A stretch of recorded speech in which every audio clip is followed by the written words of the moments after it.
They posted it on Facebook before I even woke up. A gold banner stretched across the top of the photo. Happy 50th Harold and Eleanor. My sister Diane stood next to our parents, perfectly posed in a blue sheath dress.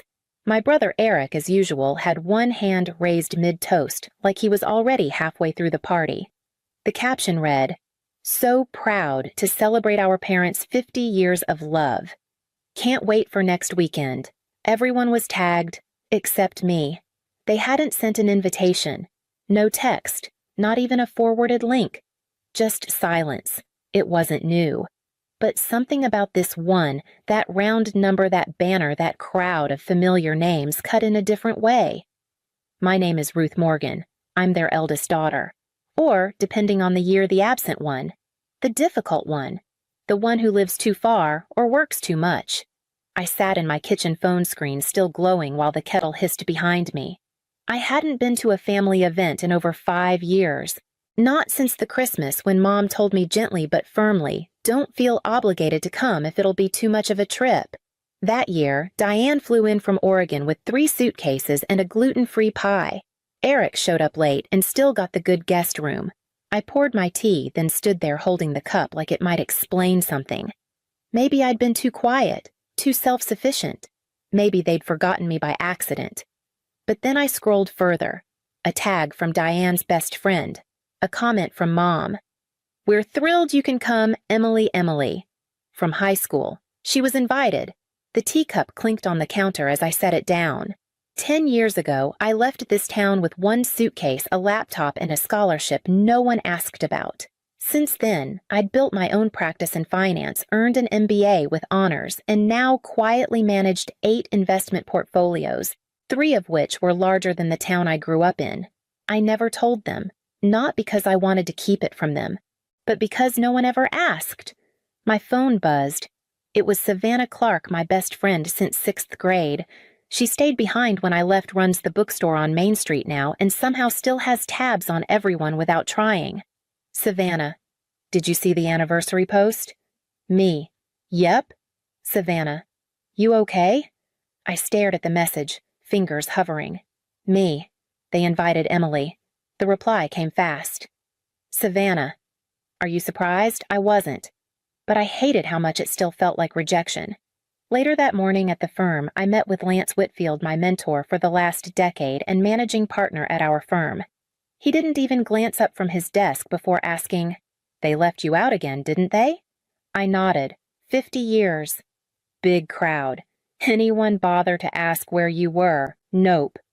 But Diane remembered the gluten-free pie. He finally looked up. "You want to skip the Henderson briefing?" I shook my head. "No, let's work." He gave me a long look, then simply said, "That's what makes you dangerous, Ruth. You take pain and turn it into strategy." I didn't respond, but I didn't disagree. It was a Thursday when I turned left out of habit instead of logic. I had no reason to drive down Lexington Street, no clients there, no meetings, nothing but ghosts. Still, the car moved on its own. And there it was. 1147, Lexington, the house I grew up in, sitting quiet behind a crooked fence and a wilting maple tree. There was a "for sale" sign out front. My foot eased off the gas. The shutters were a different color. The porch swing was gone. The lawn, once trimmed obsessively by my father, looked sunburnt and tired. I hadn't stepped foot inside that house in over 15 years, but just the sight of it knocked something loose in my chest. I parked 2 houses down and walked up. The listing flyer was curled from heat.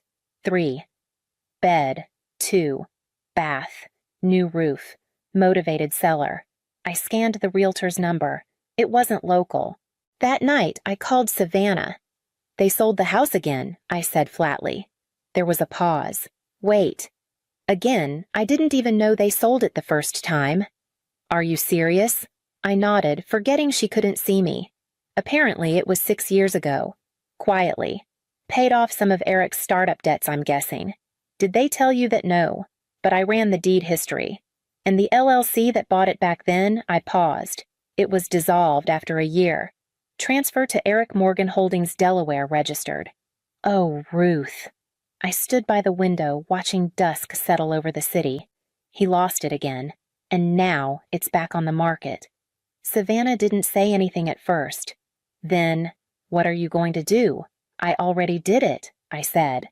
I called my firm's acquisitions group this morning. We'll make an offer by Monday, clean above ask cash. She let out a low whistle.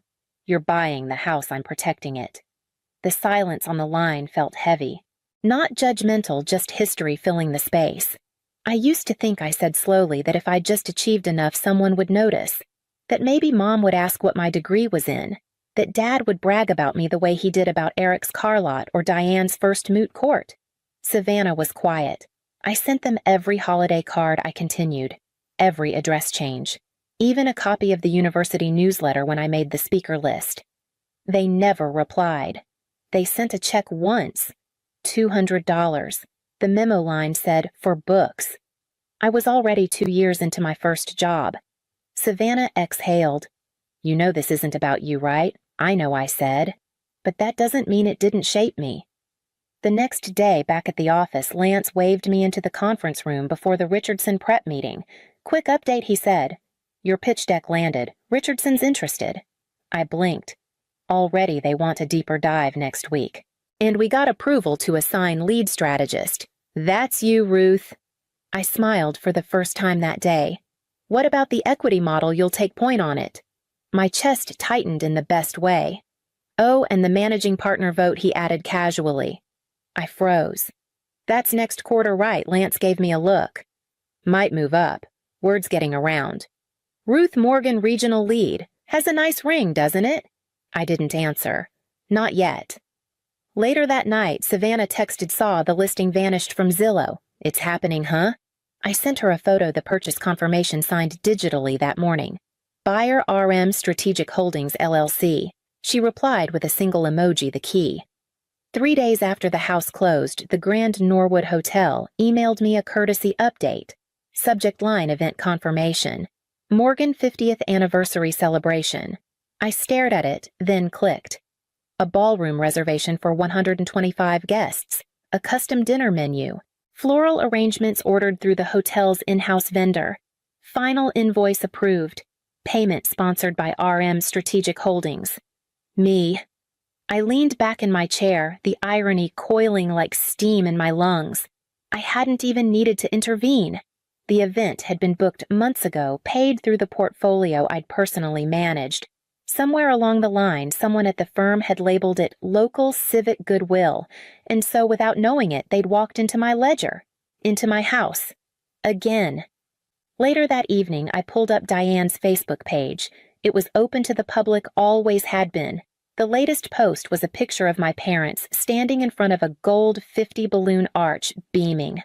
Mom and Dad's love is what we all aspire to. Can't wait to celebrate next weekend with so many who mean the world to them. Savannah texted before I could look away.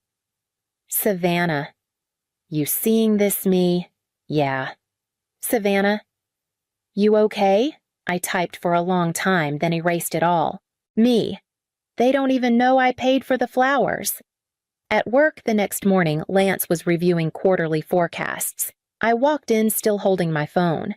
They're holding the anniversary party at the Norwood, I said. He didn't look up. The Norwood we just refinanced. The one I own 17% of. That got his attention. Going, I wasn't invited. He studied me, then tapped a pen against his notepad. So what now? I shrugged. I'm still deciding. Ruth, he said quietly, you don't owe them anything. But sometimes silence lets them keep writing the story. The day the announcement came down, Ruth Morgan named Lead Strategist Equity Division, the Norwood manager called to confirm last-minute details for the Morgan event. Everything's running smoothly, he said. Just need final sign-off on the seafood upgrade. Approve it, I said, and add the rose wall. Complimentary. There was a pause. You want me to note that for the client? No need. That night, Savannah brought over takeout and a bottle of wine. I still say you should walk in wearing something terrifying and glittery. I smiled. You know I don't do glitter. Fine, but show up. Let them feel the room shift. I looked at her, then down at my plate. Do you think they even remember I exist? I think they remember, she said softly. They just never thought they'd have to say it out loud. The lobby of the Grand Norwood gleamed under chandelier light, a quiet kind of luxury built to impress without asking for attention. I stepped through the glass doors just before 7 heels tapping against marble tile navy suit crisp hair pulled back like armor. The concierge recognized me instantly. "Good evening, Ms. Morgan. Ballroom 2. Straight ahead. And congratulations." I nodded once. No smile. Not yet. A hostess handed me the updated guest list as I passed. The names hadn't changed. Still no Ruth. But the billing code at the bottom read RM Strategic Holdings exactly as it should. I walked the hall slowly, letting the low hum of string music and clinking glass pull me closer. Just outside the entrance, I paused. Inside, laughter swelled, and through the open doors, I saw them: Diane at the podium, Eric at the open bar, my parents seated at the head table with champagne flutes in hand. I watched for a moment long enough to spot the poster boards near the buffet line, our story spelled out across 3 panels of photos, one from their wedding, one from Christmas 1998, one of Diane graduating, a blurry one of Eric holding a fishing trophy. Not a single one of me. A familiar voice behind me made me turn. Ruth. It was Emily Caldwell, Diane's high school best friend. I hadn't seen her in over 20 years. "Wow," she said, blinking. "I didn't know you'd be here. Neither did they," I said quietly, then stepped inside. The music dipped.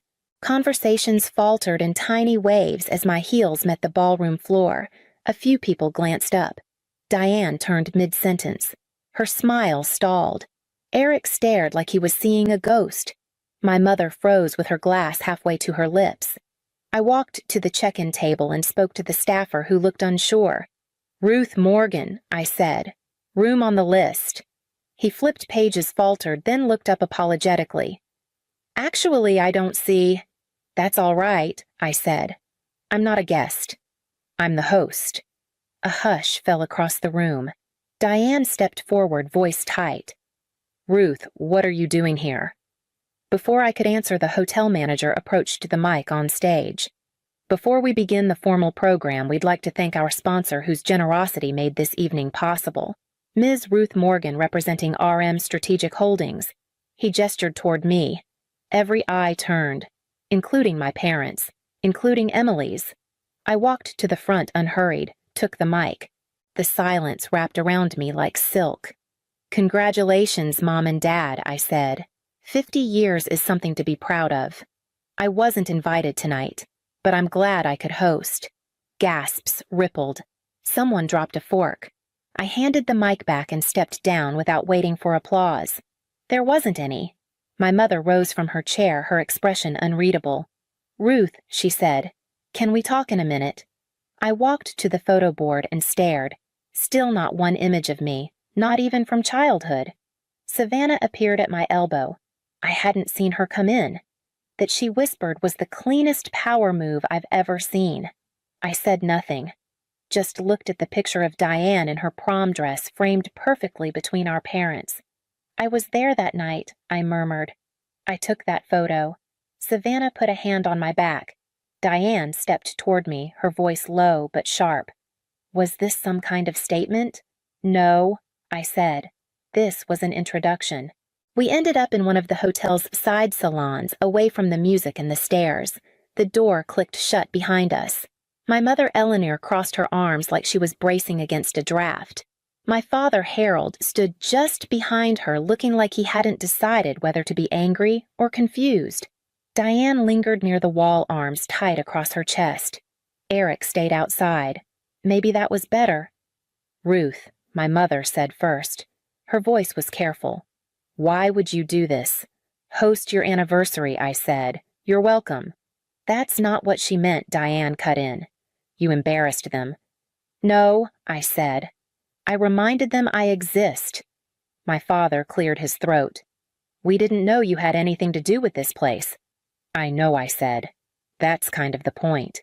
He shifted his weight, ran a hand through thinning hair. "We just thought you were busy. We didn't want to pressure you." "You didn't pressure me," I said. You erased me. That landed. My mother sat down in one of the velvet chairs by the window. I pulled out my phone and tapped a few times, then turned the screen toward them. The house on Lexington. It's mine now. My father blinked. You bought it 6 days ago, after I found out you sold it to bail Eric out without saying a word. He opened his mouth, but I raised a hand. I'm not angry you sold it. I'm angry you didn't think I should know, or that it might mean something to me. Diane spoke again, voice brittle. You left Ruth. You moved away. You didn't want any of this. I didn't want to be forgotten, I said. That's different. I turned back to my mother. When's the last time you asked me how work was going or where I lived? Eleanor looked down. You always seemed so far. I was 35 when I bought my first building, I said. No one noticed. I got promoted, twice. No call, no card, but Diane takes a sabbatical and you throw her a brunch. That's not fair, Diane snapped. Isn't it? I looked at her. You put together a wall of family photos. Not a single one of me. Not even from when we were kids. I didn't have any, she said, then faltered. I mean, I didn't know where they were. They were in Mom's attic, I said, in a box labeled Ruth College Stuff. Silence. My father finally spoke. All right, maybe we made mistakes. But this buying the house showing up here, what's the end game? There isn't one, I said. I'm not here to win anything. Then why I took a breath. Because for the first time in 20 years, you couldn't ignore me. Not without choking on the flowers I paid for. It was 2 days later when the knock came. I opened the door of my apartment expecting the delivery I'd forgotten I ordered. Instead, Diane stood there holding a worn cardboard box. Behind her were Eric, hands deep in his jacket pockets, and our parents looking smaller than I'd ever seen them. We thought. Diane began, then stopped. Could we come in? I stepped aside. They moved cautiously like visitors in a museum of someone they used to know. Eleanor held out the box. I found these in the attic. I didn't realize I'd kept so many. I set it on the counter. Inside were old report cards, printed out emails from undergrad, a program from my MBA graduation. You didn't come, I said. I told myself we were busy, she whispered. But the truth is, I didn't know how to be proud of something I didn't understand. Eric cleared his throat. I enrolled in some business courses, online stuff. I figured maybe if you had time, you could help me not screw it up again. I raised an eyebrow. You want me to mentor you? If you can, he said, and if you want to. Diane stepped forward. I postponed the partnership track, for now. I thought maybe, if you're still going to that summit in Chicago, I'd come, just to see what you do. She paused. I've spent so long pretending to be the capable one. I think I'd like to try actually learning something. I looked at them all, unsure what to say. Eleanor opened her hand. A single brass key rested on her palm. I don't expect forgiveness, she said. But this is the key to the house on Lexington. I thought maybe, if there's going to be a new chapter, you should decide who gets to unlock it. We sat on the patio behind my apartment as dusk folded over the skyline. I turned the brass key over in my hand. The house on Lexington, I said. If we're doing this, it starts there. Diane nodded. We'll need to clean it up. Rewire the trust, maybe. But if you want it, I don't want it, I said, meeting her eyes. I want us to mean something again. But it has to be on different terms. Eleanor leaned forward. Name them. I don't want holidays filled with polite silences. I don't want reunions where people whisper when I enter the room.